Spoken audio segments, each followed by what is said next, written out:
राजेंद्र प्रताप भाले Shahpur. Mobile number 7069308307।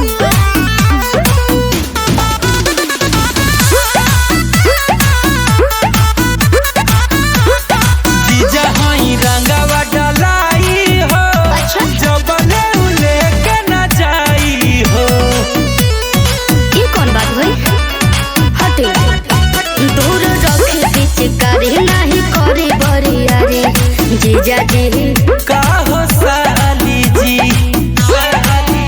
आवाला हला कदी लाले लाल ना तो पूरा काती हाल हो जाए बबल ए जीजा होई फलना बकरा ए जीजा होई फलना बकरा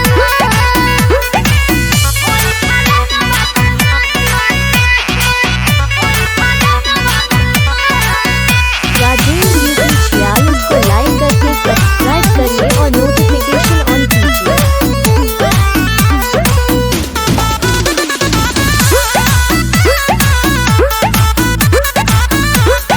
होलिया में रहना खाली हो लहे लहे डाले दसाली हो।